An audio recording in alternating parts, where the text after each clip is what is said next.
All right, Jesse on fire with the breaking news. All right, we're going to hear from Chael Sonnen and Shab talking about this Jon Jones, Sergei Pavlovich, and Stipe Miocic chaos in the UFC heavyweight division. And I've got the scoop. I know what's going on.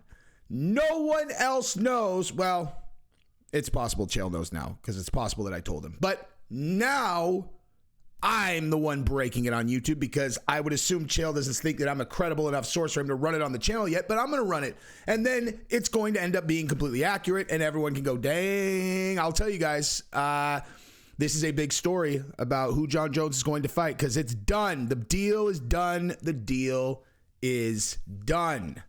Now, I'm also going to tell you exactly why the story that went out. Well, let me say this. My source on the deal being done, bulletproof. My source on why this story about the fight with Stipe being off and Sergei happening is speculation, very educated speculation. And then we're going to continue and we're going to talk about Tyson Fury because Tyson Fury responded to Dana White, his offer to fight in the UFC. And it looked a little something like this, right? He insists on a boxing match. Let me tell you, more to that story also. Because what this looks like to the outside is, oh, they're at a stalemate. UFC wants to do it in UFC. Tyson wants to do a boxing match. Stalemate. Maybe not. Maybe not. And when I lay this out, it's all going to line up, dude. It's all going to line up. So that's what we're going to talk about. Also, if we have time, I definitely want to try to discuss this other story that came out about the UFC's numbers, the amount that they profited and the percentage that the UFC fighters are being paid. And I'm going to finally make a very educated explanation to you guys for exactly why the numbers are what they are and why it actually is much more fair than it appears. Don't get bent out of shape. I'm not shilling for the UFC. I'm just going to explain it. And like bottom line, it's going to, I don't care who you are. It's going to make perfect sense to you. Okay. Now, obviously you want to see fighters get paid more and there are things that are happening now that are going to lead to that. We can talk about that too if we have time. But bottom line is I'm going to break down the exact numbers and explain to you what's really going on. Okay. So if you haven't subscribed to the channel, please do that. This is not a free channel. This is like OnlyFans, except instead of having to pay, all you have to do is click subscribe. Okay. So don't be the guy. Don't stream like you're a streamer. You're streaming my channel. If you haven't clicked subscribe, just subscribe and then it's all free. That's it. Handshake it. I promise I wouldn't steal anything from your house, dude, because I love you guys.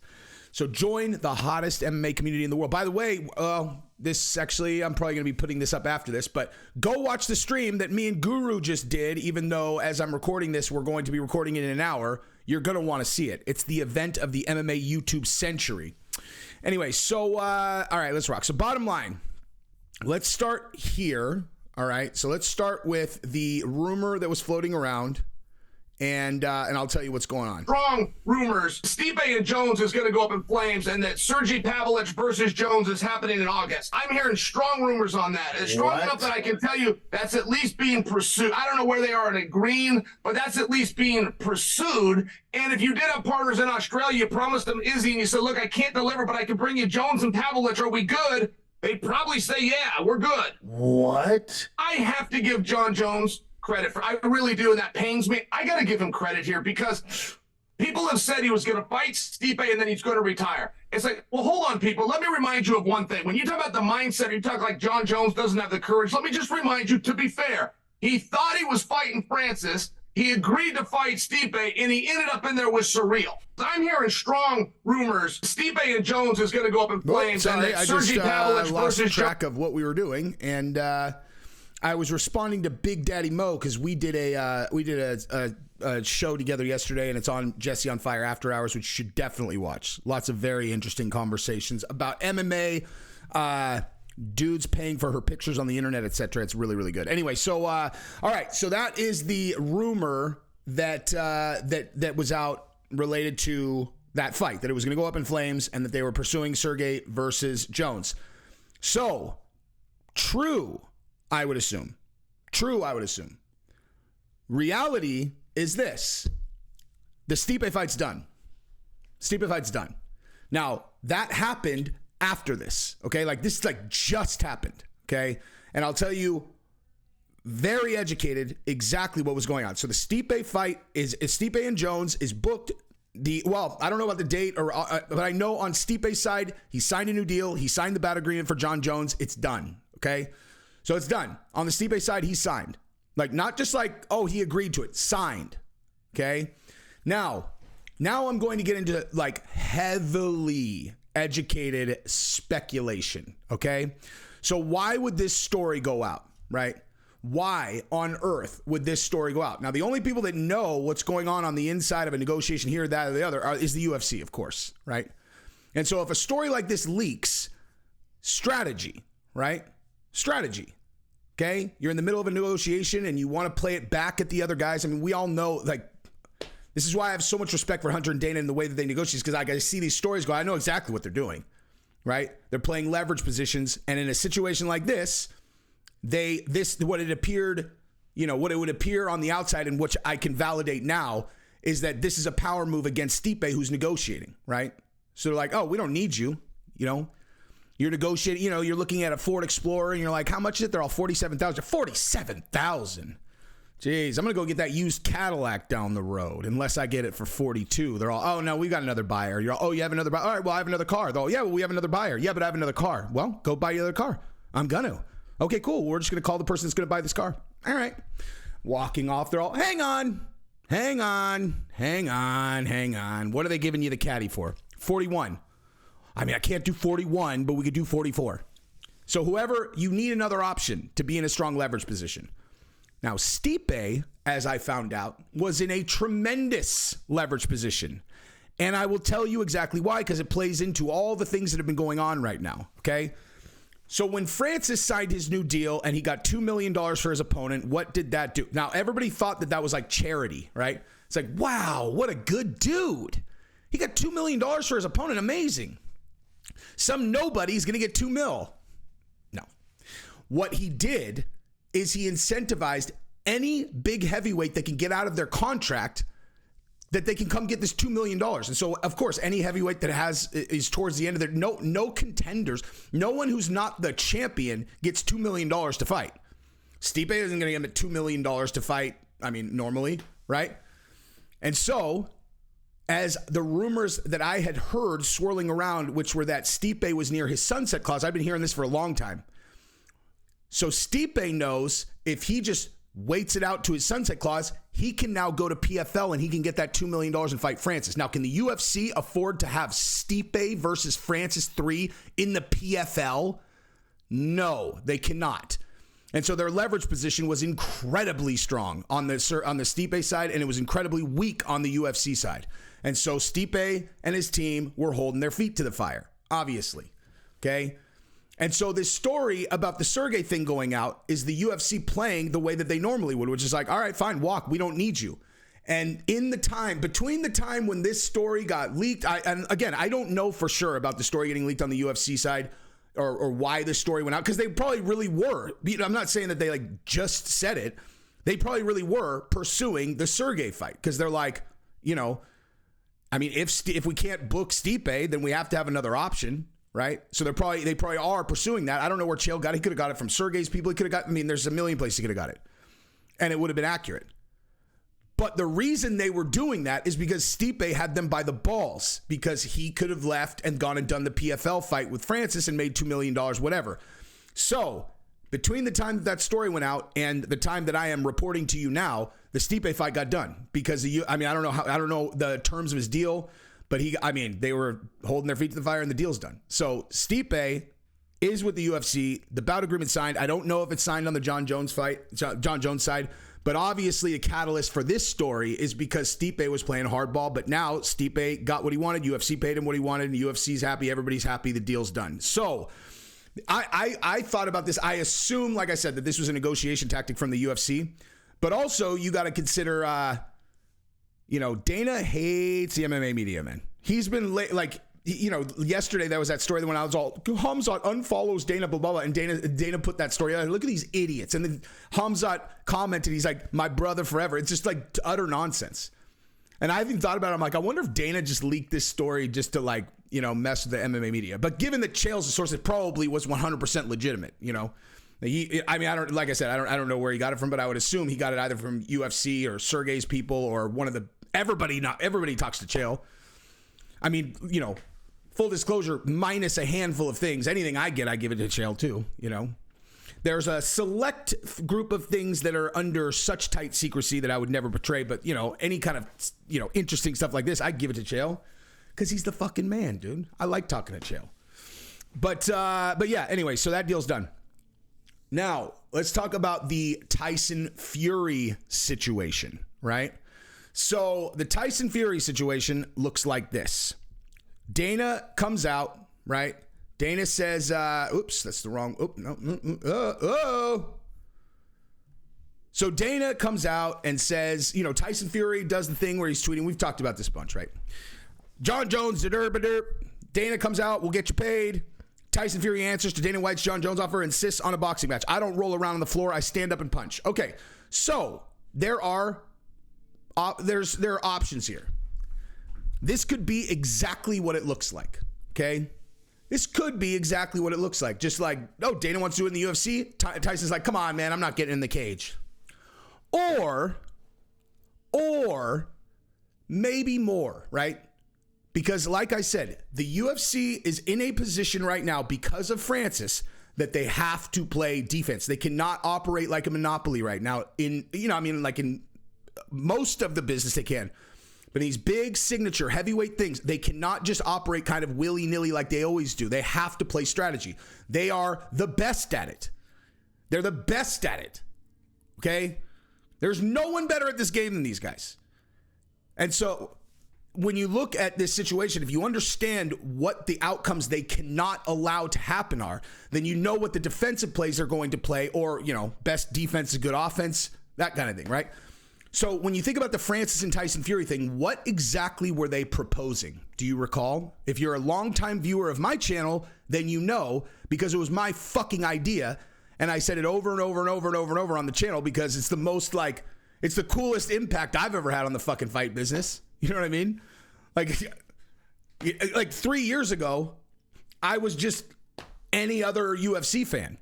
And then a year ago, or whatnot, I suggested something to Francis's team, which then ended up becoming this like proposed fight between Tyson Fury and Francis. And I was like, so yeah, I talked about it a lot. And that was that they were going to box in MMA gloves. Okay. They were going to do a hybrid fight where there was going to be a boxing match and they were going to use MMA gloves. Okay. And I, like, you know, bottom line, I'm not saying it makes for like a better fight. I'm saying it sells. That shit sells, son. Everyone's gonna be like, whoa. Because basically it's like you're gonna get to see Tyson Fury fight bare knuckle, and he's gonna be, I mean, it's not bare knuckle, but you don't understand what I'm saying. Without boxing gloves, and he's gonna be fighting against Francis Ngannou, which kind of makes uneducated, you know, spectators, which are the people you need to convince to buy the thing to make it a really big success. Okay, people like you and me, anybody who's watching this, you, me, we're the same.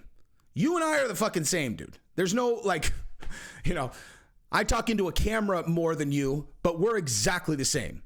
Okay? We know that taking off the boxing gloves actually favors Tyson Fury even more. Casual fan thinks it favors Francis Ngannou. Well, he's used to fighting with no gloves. It's like, yeah, that's true. Good point. They're all, yeah. So it gives him a much better shot. Yeah, it does. Go ahead and play that out. They're all, well, I mean, dude, if he catches him. Oh, right. Because if Francis Ngannou catches you with a boxing glove, then you're probably going to be awake. Okay? Let me tell you how this actually plays out. No boxing glove, no ability to guard like this if you're Francis. Tyson Fury is 6'9". He throws jab, it hits your face, you want to die. Okay? Tyson Fury in MMA gloves is an absolute fucking nightmare. He is your waking nightmare. So yeah, I know it's going to favor Tyson Fury, but nonetheless, my goal isn't to create circumstances that Francis has the best chance in just because I love the guy. I'm trying to get him paid, son. I'm trying to get him paid. And so, when you consider that was the event on the table, and you consider that Dana has shown that he will step outside of the UFC cage, for certain special events, McGregor versus Mayweather, could they be potentially setting up to do the fight I had suggested they do with Francis, except with Jon Jones? Is that possible? Is that the setup here? Is that what's going on? They go back and forth, and then eventually they land on, all right, well, Tyson Fury wants to do it, but he's not rolling around on the floor. And it's like, well, no one really wants to see him roll around on the floor anyway. What if they did a fucking boxing match or kickboxing match in MMA gloves? Oh, wow, good idea, you guys. If that, Jon Jones and him instead, right? Now, does that seem impossible to anybody? Does that strike you as impossible? Because it doesn't strike me as impossible, because like I said, we are dealing with a very unique situation, managing this situation with Tyson Fury, with Francis and the PFL, etc. And this fight was Francis's. There's no bigger power move on earth than to snake that, right? None. Jones is happening in August. I'm hearing strong rumors on that. Sorry about that, you guys. So here's, that's what I think might be happening. Now, let's talk about this last thing, okay? So this is going to be, if you listen closely, a very, very notable data point for anyone who is ever going to get into this conversation about UFC revenue versus fighter pay. I promise. I'm going to lay this out, and you're just going to go, okay, that actually makes sense. For the first time, someone actually made some sense of this. So people can pick and choose data points in order to present their case any way that they want to, right? So like in this conversation, when they want to say that the fighters are underpaid, they go to the statistic that says NBA, NFL pay 45, 49% to their players. UFC pays 13%, okay? And that is a large discrepancy, huge discrepancy. And so it's like, oh, look at what they're doing. Right, okay. So the percentage is totally irrelevant in reality, right? Because you don't know what the profit margin is. You don't have any idea what the profit margin is. Now, UFC, after paying their fighters, after paying the fighters and paying every other thing, profited in 2022 $250 million, okay? $250 million sounds like a lot of dough, right? Okay, so it's like, well, why wouldn't they allocate another $50 million to paying fighters? Okay, well, first of all, that's not that much money, number one, but that's not even the conversation here. Here's the conversation. Where does the profit go? So you say they profited $250 million, right? And so everyone has these ideas of Dana going and buying another mansion, or Dana going and doing XYZ, whatever. Like, that's the idea that people have in their mind. Okay, so let me bring you back to when the Fertittas owned the UFC. Now, if the Fertittas own the UFC and they're profiting $250 million, then you have a conversation to have, right? They invested $50 million, they bought it, they invested $50 million, now they're a profitable company, right? Then you have a conversation to have. Okay, they sold the company to Endeavor for $4.5 billion in cash. $4.5 billion. All right? And so when you say they profited $250 million, that's going to the investors, okay? And so to put this in perspective, and by the way, those were record profits, okay? Those are record profits. So when you go 4.5 billion, okay, I'm going to pull a zero off just for, well, actually, let's just go like this. Okay, we'll go 450,000. Wait, hold on. So 225, so 450 divided by 2.5, boop. Okay, or whatever. So if they took $250 million in profit every year, it would take 18 years to pay back the 4.5 billion. Okay? So profiting $250 million, which is what they profited, the investors will get paid back their investment to buy the company in 18 years. Does that seem unfair? Like they're taking too much profit off the table. They have to fucking pay this $4.5 billion back. Now, you might say they paid too much for the company back then. I don't know about that. What I know is that when you invest in something, there is a timeline to get paid back. You bought this asset. You bought the asset because it's making money. The reason why Dana is saying that this PFL buying Bellator deal makes no sense is because he's like, you have a company that's losing money and you're going to buy another company that's losing more money. I don't understand. The reason why they bought UFC is because it was a profitable business. And so they're like, all right, well, how much are you guys making per year? I would imagine at the time it was probably more like 100, 150 million, whatever. And they paid 4.5 billion for it, projecting they'd be able to grow the business, whatever. But there is a projection timeline that they are going to get their money back. So that $250 million, that's not going to Dana buying a mansion. He uses his own pay. I mean, he's probably makes $30 million a year, whatever, and he has tons of dough. Like, he's not buying anything with that. That's going to, I mean, you know, owners get distributions, but the majority of that's going back to the investors to get paid back for their $4.5 billion. Okay. So that's how the numbers actually break out. Okay. Like that's why that, you know, you can like, because you're like, no, they should pay out another $200 million to the fighters. It's like, all right, that's good for the fighters. So if they bring home $50 million a year, how long until they pay back the $4.5 billion? You know, you're talking like 100 years. You know what I mean? So anyway, that should be your conversation when you talk about fighter pay. And I understand, oh, who gives a shit about the investors? Okay, well, that's not the way the world works, dude. Okay? I promise you, I absolutely promise you, if you ever invest in anything, you are going to care about when you get your money back. All right? So, anyway, that's what it is. I love you guys very much. Thank you for supporting the channel. I'm about to jump on with Guru in about 30 minutes, and that's going to be very exciting. Let's chat soon. Peace.